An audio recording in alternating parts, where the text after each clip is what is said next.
রাতের ভোট না দিনের ভোট এ নিয়ে তৎকালীন আওয়ামী লীগ সরকার এবং বিপরীত রাজনৈতিক দলের নেতাকর্মীরা বা নিজের দলের নেতাকর্মীরাও মাঝে মাঝে বলতো বা নির্বাচন কমিশনও বলতো রাতের ভোট আর হবে না। তা আওয়ামী লীগ বরাবরই দাবি করতো রাতে যে ভোট হয়েছে প্রমাণ দেন, কোথাও কি একটা ফুটেজ নাই, কিন্তু তারপরেও রাতের ভোট ডায়লগটা মার্কেট পেয়ে গেছে। ডক্টর মোহাম্মদ ইউনূসের নেতৃত্বে আগামীতে যে জাতীয় সংসদ নির্বাচন হতে যাচ্ছে সেখানে রাতের ভোট হবে না, দিনেই ভোট হবে। তবে ভোট ডাকাতি বন্ধে নতুন এক অভিনব আইডিয়া নিয়ে বসেছে বর্তমান সরকার।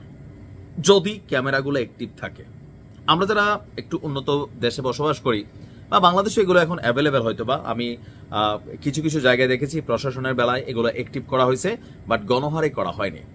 আগামী জাতীয় নির্বাচন যেন সুষ্ঠু হয় সেখানে বেশ কিছু জিনিস পদক্ষেপ নিচ্ছে বর্তমানে সরকার। এর মধ্যে গুরুত্বপূর্ণ একটা পার্ট হচ্ছে স্বরাষ্ট্র মন্ত্রণালয়ের, যাদের আন্ডারে কাজ করে পুলিশ।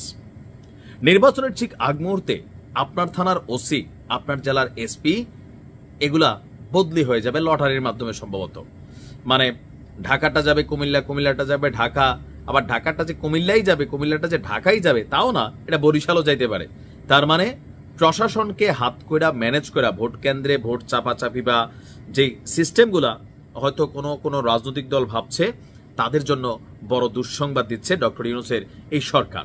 তো কি কি পদ্ধতি অবলম্বন করছে? প্রথমত এই গুরুত্বপূর্ণ কি পয়েন্টগুলোকে পরিবর্তন করা। দ্বিতীয়ত জাতীয় সংসদ নির্বাচনে আইন শৃঙ্খলা পরিস্থিতিকে আরো জোরদার করতে 47,000 কেন্দ্রে, সারা বাংলাদেশে সম্ভবত 47,000 কেন্দ্রে একটি করে বডি ক্যামেরা দেওয়া হবে।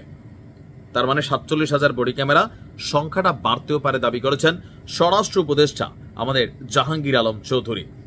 তিনি বলছেন যে নির্বাচনকে সুষ্ঠুভাবে সম্পন্ন করার লক্ষ্যে আইন শৃঙ্খলা রক্ষাকারী বাহিনীর বিভিন্ন কর্মপরিকল্পনা বিষয় নিয়ে একটা তারা আজকে বৈঠক করেছে।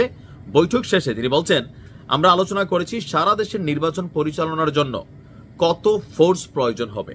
এর পাশাপাশি আমরা সিদ্ধান্ত নিয়েছি সবাইকে বডি ক্যামেরা দেওয়ার চেষ্টা করব। তার মানে 47,000 কেন্দ্রে যতজন পুলিশ সদস্য কাজ করবে, আর্মি কাজ করবে, অন্যান্য বাহিনী কাজ করবে, স্বরাষ্ট্র মন্ত্রণালয় আপনার প্রত্যেককে একটা করে বডি ক্যামেরা দিবে। এখন বডি ক্যামেরা তো বুঝছেন, এখানে লাগানো থাকে একটা ক্যামেরা, কন্টিনিউ চলতে থাকে, ডেটা নেটওয়ার্কিং এর মাধ্যমে এটা যেটা মাদার সেন্টার সেখানে চলে যেতে থাকে।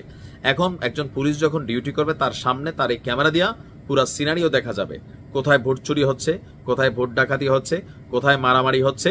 এই বিষয়গুলো আগে গণমাধ্যমকে কষ্ট করে তুলতে হইতো, এখন পুলিশের শরীরে থাকা বা বিভিন্ন বাহিনীর শরীরে থাকা যে বডি ক্যামেরা, সেখান থেকে কাজটা সহজে করা যাবে। এছাড়া বলা হচ্ছে যে সেটি কার কাছে কিভাবে থাকবে সে বিষয়ে আলোচনা করছি। প্রিজাইডিং অফিসাররা যেন কারো বাসায় না থেকে নির্বাচনী কেন্দ্রে থাকতে পারেন সেই ব্যবস্থাও করে দেওয়া হবে, এবং তাদের নিরাপত্তার জন্য আনসার ও পুলিশ সবাই থাকবে।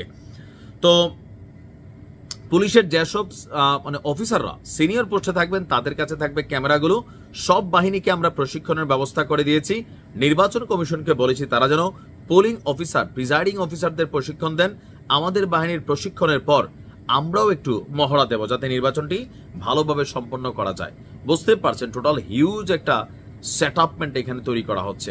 ইভেন নির্বাচন হওয়ার আগ পর্যন্ত আরো যে বাহিনীগুলো আছে তাদের সাথে প্রধান উপদেষ্টার বেশ কয়েকটা বৈঠক আছে, কারণ ডক্টর ইউনূসের জন্য খুবই বড় একটা চ্যালেঞ্জ, যেহেতু দীর্ঘ একটা লম্বা সময় খুব ভালোভাবে সুষ্ঠু ভোটার উপস্থিতি বা সবকিছু মিলিয়ে আসলে উৎসব মুখর কোনো নির্বাচন হয়নি, মানুষ ভোটও দিতে পারে নাই। তো এবার যেহেতু ভোট দেওয়ার সুযোগ আসছে, সেই ক্ষেত্রে যেন বিশৃঙ্খলও না হয়, নির্বাচনও সুষ্ঠু হয়। মোট কথা ডক্টর ইউনূস বলছিলেন সারা পৃথিবী তাকায় আছে, এটা একটা রেকর্ড করে তিনি যাবেন। তো সেই রেকর্ডটা করার জন্য সর্বোচ্চ চেষ্টা ডক্টর ইউনূস করবে, এটাই বাস্তব। এখন আরো হয়তো অনেক কিছু আসতে পারে। ভালো থাকুন, আমরাও চাই একটা সুষ্ঠু নির্বাচন হোক। আসসালামু আলাইকুম।